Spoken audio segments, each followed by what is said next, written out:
মক্কার কুরাইশের কাফেররা নবীকে পাগল বলে। কি বলে? পাগল বলে, জাদুকর বলে। এখন নবী মন খারাপ, এত দাওয়াত দিচ্ছেন, তাদেরকে এত ভালোবাসেন, আরে তাদেরকে এত ভালোবাসি, আমাকে পাগল বলে। আল্লাহ বলেন কি, এই বন্ধু শুনেন, আপনারা ওরা পাগল বলে, রাগ করেন না। আরে আপনি তো পাগল না। সান্ত্বনা দেন কে? আল্লাহ নিজে সান্ত্বনা দেন।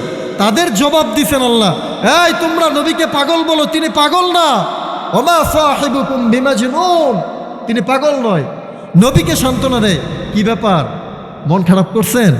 শুনেন, আরে মা আনতা বিনিয়ামতি রব্বিকা বিমাজনুন, আপনার রবের নিয়ামতে আপনি পাগল না তো, আপনি কেন মন খারাপ করেছেন? আরো শুনেন, ওয়া ইন্না লাকা লাআজরান গায়রা মামনুন, আপনাকে অশেষ নিয়ামত দেওয়া হবে, আপনি অপেক্ষায় থাকেন। আজকে তাদের দিন, তারা আপনাকে পাগল বলে। আপনাকে যেদিন দেওয়া হবে সেদিন আর তাদের কিচ্ছু দেওয়া হবে না। আরও শুনেন, তারা আপনারে পাগল বলে, আরে পৃথিবীতে সবচাইতে শ্রেষ্ঠ মানুষ হিসেবে তো আমি আপনাকে বানিয়েছি। শুনেন, ওয়া ইন্নাকা লাআলা খুলুকিন আযীম, আপনি হচ্ছেন পৃথিবীর মধ্যে সর্বশ্রেষ্ঠ চরিত্রের অধিকারী। বলেন সুবহানাল্লাহ। আগের নবীদের জবাব দিতেন নবীরা নিজে। আমাদের নবীকে মক্কার কুরাইশেরা কাফের বলছেন, জবাব দিয়েছেন কে? আল্লাহ জবাব দিয়েছেন। তাহলে কতটুকু ভালোবাসেন আল্লাহ নবীকে? আল্লাহ যেখানে নবীকে ভালোবাসেন, আমাদের ভালোবাসা দরকার আছে না নাই? কম দরকার না বেশি? বেশি দরকার। আরও প্রমাণ আছে, কোরআনেই আল্লাহ রাব্বুল আলামিন নবীর ভালোবাসার দৃষ্টান্ত দিয়েছেন। যেমন এক আয়াতের মধ্যে আল্লাহ রাব্বুল আলামিন বলেন, ওয়াইদ আখাযনা মিনান নাবিয়্যিনা মিসাকাহুম, ওয়াইদ আখাযনা মিনান নাবিয়্যিন, নবীদের থেকে যখন আমি গ্রহণ করলাম, মিসাকাহুম অঙ্গীকার, নবীদের থেকে যখন আমি অঙ্গীকার গ্রহণ করলাম, তার মধ্যে সর্বপ্রথম মিনকা, আপনার থেকে আমি অঙ্গীকার গ্রহণ করলাম, ওয়া মিন নূহ ওয়া ইব্রাহিম, অঙ্গীকার নবীদের থেকে যখন গ্রহণ করেন, সর্বপ্রথম অঙ্গীকার গ্রহণ করেন আমাদের নবী মুহাম্মদুর রাসূলুল্লাহ সাল্লাল্লাহু আলাইহি সাল্লাম থেকে। তারপরে নূহ আলাইহিস সালামের নাম উল্লেখ করেছেন, তারপরে ইব্রাহিম আলাইহিস সালাতু ওয়াস সালামের নাম উল্লেখ করেছেন। সর্বপ্রথম কার নাম উল্লেখ করেছেন? আমাদের নবীর নাম। তাইলে আমাদের নবীকে বেশি ভালোবাসেন বিধায়ী তো প্রথমে উল্লেখ করা হয়েছে। কথা বলেন, ঠিক না ঠিক? এই যে পোস্টারের মধ্যে সর্বপ্রথম এইখানে বক্তা 4 জন, উপরে লেখা হাফেজ মাওলানা ফয়জুল্লাহ সাহেব সন্দ্বীপী দামাত বারাকাতুহুম, প্রধান বক্তা, প্রধান মেহমানের নামটা উপরে থাকে। কথা বলেন, এই জন্য আমাদের নবীর নাম শুরুতে, আমাদের নবী হচ্ছে প্রধান, এই জন্য নবীর নাম শুরুতে। আল্লাহ রাব্বুল আলামিন বেশি মোহাব্বত করেন, ভালোবাসেন বিদায় শুরুতে নিয়ে এসেছেন। এটা একটা দৃষ্টান্ত। আরেকটা কি? আরেকটা দেই। যেমন ধরেন কালিমা আমরা পড়ি না, লা ইলাহা ইল্লাল্লাহ মুহাম্মাদুর রাসূলুল্লাহ। এই যে লা ইলাহা ইল্লাল্লাহ, এখানে 12টা হরফ। কয়টা হরফ? মুহাম্মাদুর রাসূলুল্লাহতেও হিসাব করে দেখবেন 12টা হরফ। এটা একটা আলাদা একটা বললাম, এটা কোরআনের কোনো দলিল না, আমি বললাম এটা পেয়েছি আমি একটা কিতাবের মধ্যে, এটা উল্লেখ করলাম। আল্লাহ রাব্বুল আলামিন কালিমার মধ্যে লা ইলাহা ইল্লাল্লাহ 12টা হরফ দিয়ে গঠন করেছেন, আবার মুহাম্মাদুর রাসূলুল্লাহ 12টা হরফ দিয়ে গঠন করেছেন। সুবহানাল্লাহ বলবেন না? সুবহানাল্লাহ। এই হইল আমার নবীকে আল্লাহ রাব্বুল আলামিন ভালোবাসতেন। এজন্য আমাদেরও ভালোবাসা দরকার। আমাদের নবীকে তো এমনভাবে তৈরি করেছেন আল্লাহ রাব্বুল আলামিন কুরআনুল কারীমে বলেছেন, লাকাদ কানা লাকুম ফি রাসূলিল্লাহি উসওয়াতুন হাসানা। উম্মতকে বলেন, বান্দাকে বলেছেন, লাকাদ কানা লাকুম, তোমাদের জন্য ফি রাসূলিল্লাহি উসওয়াতুন হাসানা, উত্তম আদর্শ রয়েছে। আরো কেমন ভালোবাসেন আরেকটা প্রমাণ দেই আপনাদেরকে কোরআন থেকে। আল্লাহ বলেন, মাইয়ুতি'র রাসূল ফাকাদ আতা আল্লাহ, যে ব্যক্তি আল্লাহর রাসূলকে অনুসরণ করবে, ফাকাদ আতা আল্লাহ, সেজন্য আল্লাহকে অনুসরণ করবে। বলেন সুবহানাল্লাহ। এটা ভালোবাসার উদাহরণ কিভাবে হয়? চেয়ারম্যান সাহেব, ওনার পিএস আছে না, পিএস থাকে না, বড় বড় নেতাদের পিএস থাকে না। এখন পিএসের সাথে একজন লোক এসে একটা কথা বলছে, পরে চেয়ারম্যান সাহেবকে বলতেছে, চেয়ারম্যান সাহেব ভাইকে কথাটা আমি বলছি। চেয়ারম্যান সাহেব বলে, ঠিক আছে, তারে বললেই আমার বলা হয়ে গেছে। বলে কি বলেন এই ধরনের কথা? তার মানে পিএসকে চেয়ারম্যান সাহেব কতটুকু মোহাব্বত করেন? অনেক বেশি না? ঠিক তদ্রূপভাবে আল্লাহ রাব্বুল আলামিন বলেন, মাইয়ুতিউর রাসূল ফাকাদ আতা আল্লাহ, আমার বন্ধুকে যে ব্যক্তি অনুসরণ করবে সেজন্য আমি আল্লাহকে অনুসরণ করব। তো এইভাবে বোঝা গেল যে আল্লাহ রাব্বুল আলামিন সবথেকে বেশি ভালোবাসেন আমার নবীকে, আপনার নবীকে। এটা হলো আল্লাহ রাব্বুল আলামিনের কোরআন থেকে দলিল দিলাম। এখন আসেন দুনিয়ার ক্ষেত্রে। দুনিয়ার ক্ষেত্রে বুখারী শরীফের মধ্যে একটা বাব আছে, অধ্যায় আছে, যে অধ্যায়টার নাম হলো হুব্বুর রাসূল মিনাল ঈমান। হুব্বুর রাসূল মিনাল ঈমান, বুখারী শরীফের মধ্যে অধ্যায়টা বাংলাতে বলা হয় যে রাসূলকে ভালোবাসা ঈমানের একটা অংশ। রাসূলকে ভালোবাসা ঈমানের কি অংশ? এই অধ্যায়ের মধ্যে হাদিস যেটা আমি পাঠ করেছি সেই হাদিসটা আছে। হাসিয়ার মধ্যে সাইটে লেখা আছে যে মানুষ ভালোবাসে 4 কারণে। মানুষ দুনিয়াতে ভালোবাসে 4 কারণে। বলেন কয় কারণে? 4 কারণে ভালোবাসে। 1 নাম্বার হলো জামাল, সৌন্দর্যের কারণে মানুষ ভালোবাসে। সৌন্দর্যের কারণে মানুষ ভালোবাসে না? রাস্তা দিয়ে একটা সুন্দরী মেয়ে গেলে মানুষ তাকায় থাকে, কালো মেয়ে গেলে আর তাকায় না। মেয়ে দেখতে গেছে, বউ বিয়ে করবে, গিয়ে দেখে মেয়েটা কালো, আর কিছু যাচাই করারও প্রয়োজন মনে করো না। আরে মেয়েটা কালো, আর কি যাচাই করবো? সুন্দর বিচারো, সুন্দর খুঁজো। কথা বলেন ঠিক না ঠিক? হ্যাঁ, সুন্দর খুঁজে। আসলেই প্রকৃত অর্থে দুনিয়ার মানুষ সুন্দরের পূজারী। এখন আসেন, সুন্দরের জন্য যদি আমি আপনি ভালোবাসি, তাহলে আমার নবীর স্থান কততম জায়গায় রাখতে হবে এটা আমরা একটু চিন্তা করি। মা আয়েশা সিদ্দিকা রাদিয়াল্লাহু তাআলা আনহা, নাম শুনছেন? নবীজির স্ত্রী। তিনি বলেন যে আমার নবী এমন লজ্জাবতী ছিলেন, এমন লজ্জা পাইতেন, ওনার চোখে এমন লজ্জা ছিল, আরবের সম্ভ্রান্ত পরিবারের নারীদের চোখেও এমন লজ্জা দেখি নাই আমি। বলেন সুবহানাল্লাহ। একজন পুরুষের চোখে এত লজ্জা ছিল, আরবের সম্ভ্রান্ত পরিবার, পর্দা নিশীন যারা পর্দা করে চলে, তাদের চোখেও রাসূলের মতো এত লজ্জা ছিল না। মা আয়েশা সিদ্দিকা রাদিয়াল্লাহু তাআলা আনহা আরও বলেন যে এই শোনো, আরে জুলাইখার বান্ধবীরা ইউসুফ আলাইহিস সালামকে দেখে হাত কেটেছিল। আপনারা শুনেছেন? হাত কেটেছিল। মা আয়েশা সিদ্দিকা রাদিয়াল্লাহু তাআলা আনহা বলেন যে তারা তো, জুলাইখার বান্ধবীরা তো ইউসুফ আলাইহিস সালামকে দেখে হাত কেটেছিল।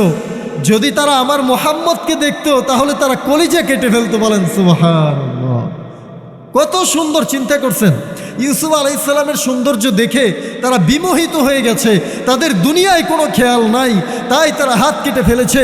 তাহলে ইউসুফ আলাইহিস সালামকে দেখে যে হাত কেটেছে, মা আয়েশা সিদ্দিকা রাদিয়াল্লাহু তাআলা আনহা বলেন যে তারা যদি আমার নবী মুহাম্মদকে দেখতো তাহলে তারা হাত না, বরং তারা কলিজা কেটে ফেলতো। সুতরাং এই মা আয়েশা সিদ্দিকা রাদিয়াল্লাহু তাআলা আনহার ঘটনা বর্ণনার দ্বারা বোঝা যায় আমার নবী কতটা সুন্দর। মুহতারাম হাজিরিন, জাবের ইবনে সামুরা রাদিয়াল্লাহু তাআলা আনহু এক আল্লাহ রাসূলের সাহাবী।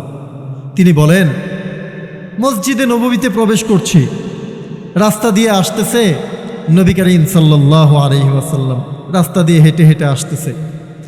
তো আমি দেখলাম যে ওই দিনটা ছিল, ওই রাতটা ছিল পূর্ণিমার রাত, 14 তারিখের রাত, পূর্ণিমার চাঁদ আকাশে, বিশাল একটা চাঁদ পরিপূর্ণভাবে আলো দিয়ে আলোকিত করে রেখেছে পৃথিবীটাকে। নবী করিম সাল্লাল্লাহু আলাইহি সাল্লাম হেঁটে যাচ্ছেন। জাবের ইবনে সামুরা রাদিয়াল্লাহু তাআলা আনহু একবার রাসূলের দিকে তাকায়, আবার আকাশের চাঁদের দিকে তাকায়। তিনি চিন্তা করতেছেন, আয় হায়, কোনটা বেশি সুন্দর, আমার আল্লাহর নবী নাকি আকাশের চাঁদ বেশি সুন্দর? কোনটা সুন্দর আমি তো বুঝতেছি না। তিনি বলেন যে সর্বশেষ আমার অন্তর এই সিদ্ধান্ত দিয়েছে যে আকাশের চাঁদের চাইতে আমাদের নবী সরকার দু আলম মুহাম্মদুর রাসূলুল্লাহ সাল্লাল্লাহু আলাইহি ওয়াসাল্লাম বেশি সুন্দর। বলেন সুবহানাল্লাহ। আকাশের চাঁদের চাইতে আমাদের বর্তমান সময়ে পৃথিবীতে কোনো নারী আছে, কোনো মেয়ে আছে, কোনো পুরুষ আছে? তাহলে আপনি যদি সুন্দরের পূজারী হন, আপনি যদি সুন্দর দেখে ভালোবাসেন, তাহলে সুন্দর দেখে ভালোবাসতে হলে আমি মনে করি পৃথিবীর শুরু থেকে নিয়ে আজ পর্যন্ত যত মানুষ আছে সব চাইতে বেশি সুন্দর আমাদের নবী মুহাম্মদুর রাসূলুল্লাহ। সুতরাং যেই ব্যক্তি সৌন্দর্যের কারণে ভালোবাসতে চায় সেও ভালোবাসার জন্য সর্বপ্রথম সিলেক্ট করবে আমাদের নবী মুহাম্মদুর রাসূলুল্লাহ সাল্লাল্লাহু আলাইহি ওয়াসাল্লামকে। তাহলে সৌন্দর্যের জন্য ভালোবাসতে হলে কাকে ভালোবাসতে হবে? কাকে ভালোবাসতে হবে? নবী মুহাম্মদুর রাসূলুল্লাহ সাল্লাল্লাহু আলাইহি ওয়াসাল্লাম। দ্বিতীয় নম্বর, কামাল, গুণ, মানুষের মর্যাদা, মানুষ কেমন ছিলেন ব্যক্তি দেখে যে অমুকে তো মুফতি, অমুকে মুহাদ্দিস, অমুকে অনেক বড় প্রতিষ্ঠানের প্রিন্সিপাল, অমুকে চেয়ারম্যান, অমুকে মেম্বার, অমুকে এমপি মন্ত্রী, তাদের মর্যাদার কারণে তারা সম্মানিত হয়, তাদেরকে মানুষ ভালোবাসে। কথা বুঝে আসছে সবার? ভালোবাসা না এই জন্য অমুকে গার্মেন্টসের মালিক, তার পাওয়ারলুম আছে 4-5টা, টাকা দেখে অনেক সম্মানিত ব্যক্তি, তাকে ভালোবাসে মানুষ। এখন আমাদের নবী সরকারে দু আলম নবীর মর্যাদা কতটুকু ছিল? তিনি বলেন হাদিসের মধ্যে যে শোনো, আমি আল্লাহর হাবিব, আল্লাহর সবচাইতে প্রিয় মানুষ হচ্ছে আমি। আল্লাহর সবচেয়ে প্রিয় মানুষ কে? নবী মুহাম্মদুর রাসূলুল্লাহ। তিনি বলেন কিয়ামতের দিন প্রশংসার পতাকা আমার হাতে থাকবে। বলেন সুবহানাল্লাহ। আমার হাতে থাকবে প্রশংসার পতাকা। সমস্ত নবীগণ এই পতাকার নিচে এসে স্থান নিবে, জায়গা দখল করবে। সমস্ত নবীগণ সেই পতাকার নিচে এসে স্থান নিবে, জায়গা দখল করবে। তাইলে কতটুকু মর্যাদাবান হলে প্রশংসার পতাকা আল্লাহর রাসূলের হাতে থাকবে। শুধু তাই নয়, তিনি বলেন যে কিয়ামতের দিন সর্বপ্রথম সুপারিশকারী হিসেবে আমিই হব। সুবহানাল্লাহ। শুধু তাই নয়, সর্বপ্রথম যার সুপারিশ কিয়ামতের দিন গ্রহণ করা হবে তিনিই হবেন আমাদের নবী সরকারে দু আলম নবী মুহাম্মদুর রাসূলুল্লাহ সাল্লাল্লাহু আলাইহি ওয়াসাল্লাম। এবং তিনি বলেন শুধু তাই নয়, জান্নাতের মধ্যে যে সর্বপ্রথম প্রবেশ করবে সেটা হচ্ছে আমি এবং আমার উম্মতেরা। বলেন সুবহানাল্লাহ। জান্নাতের মধ্যে সমস্ত নবীদের আগে, সমস্ত রাসূলদের আগে আমাদের নবী এবং আমাদের রাসূলের উম্মতেরা সর্বপ্রথম জান্নাতে প্রবেশ করবে। তাহলে আল্লাহর রাসূলের মর্যাদা কম না বেশি? বেশি। এটা হলো আমি উখরবি মানে আখেরাতের একটা এক্সাম্পল দিলাম হাদিসের মাধ্যমে। এখন আসেন দুনিয়ার মধ্যে আল্লাহ রাসূল কতটা সম্মানিত ব্যক্তি ছিলেন। আল আমিন রাসূলের উপাধি, আল আমিন সত্যবাদী রাসূলের কি উপাধি দিয়েছিল কারা? যারা রাসূল সাল্লাল্লাহু আলাইহি ওয়াসাল্লামের চিরশত্রু, চির দুশমন ছিলেন। মক্কা থেকে যখন রাসূল সাল্লাল্লাহু আলাইহি ওয়াসাল্লাম হিজরত করে মদিনায় চলে যাবেন, অনেক আমানতের মাল ছিল রাসূলের কাছে, কুরাইশের কাফেরদের। তাইলে কুরাইশের কাফেরেরা যদি রাসূলকে মর্যাদাবান শ্রেষ্ঠ মনে না করত, তাহলে ওনার কাছে আমানতদার হিসেবে আমানত রাখতো না। তাইলে এই যে দেখেন মক্কার কুরাইশরা শত বিরোধিতা সত্ত্বেও, শত শত্রুতা সত্ত্বেও একমাত্র মক্কার মধ্যে যাকে সত্যবাদী হিসেবে, আমানতদার হিসেবে মানত, সেটা এক বাক্যে মক্কার সমস্ত কুরাইশের কাফেরেরা এক বাক্যে বলতো যে মুহাম্মদের মতো সত্যবাদী, মুহাম্মদের মতো ভালো মানুষ আর মক্কার মধ্যে একটাও নাই। বলেন সুবহানাল্লাহ। তাইলে যেখানে শত্রু যাকে ভালো বলে, আমাদের কি আমাদের শত্রুরা ভালো বলবে? যার সাথে আমাদের ঝগড়া থাকে তারা আমাদের ভালো বলে কেউ? আরও যত দুর্নাম, যত বদনাম, একবারে আমার মনে হয় রেডিও ক্যাসেট ছাইড়া দিলেও এমনভাবে বাজে না আমাদের শত্রুরা আমাদের বদনাম যেভাবে করেন, তেমন ঠিক না? ঠিক। তো কাফেরেরা আল্লাহ রাসূলের প্রশংসায় পঞ্চমুখ থাকতো। তাহলে এই যে কথাগুলো বললাম, এই যে ঘটনাটা বললাম, মক্কা থেকে মদিনায় হিজরত করার সময় আল্লাহ রাসূল সাল্লাল্লাহু আলাইহি ওয়াসাল্লাম আলী রাদিয়াল্লাহু তাআলা আনহুকে রেখে গিয়েছিলেন আমানতের মাল ফিরিয়ে দেওয়ার জন্য। এই ঘটনার ভিত্তিতে বোঝা যায় যে মক্কার মধ্যে মক্কার কাফেরেরা, রাসূলের দুশমনেরাও জানতো যে মুহাম্মদের চাইতে শ্রেষ্ঠ মানুষ, ভালো মানুষ আর মক্কার মধ্যে একটাও নাই। সুতরাং আমি এই কথাই বলতে চাই যে যেখানে শত্রুরা যাকে শ্রেষ্ঠ বলে, শত্রুরা যাকে ভালো বলে, তাকে ভালোবাসা, তাকে সর্বশ্রেষ্ঠ মনে করা, এর মধ্যে কোনো প্রকার সন্দেহ নেই। তাহলে সর্বোচ্চ মর্যাদার অধিকারী, সর্বোচ্চ শ্রেষ্ঠ আমরা যদি ভালোবাসি, গুণ দেখে যদি আমরা ভালোবাসি, মানুষের ভালো গুণাগুণ দেখে যদি ভালোবাসি, তাহলে সবচেয়ে বেশি ভালোবাসার যোগ্য কে? সবচেয়ে বেশি ভালোবাসার যোগ্য কে? সরকারে দু আলম নবী মুহাম্মদুর রাসূলুল্লাহ।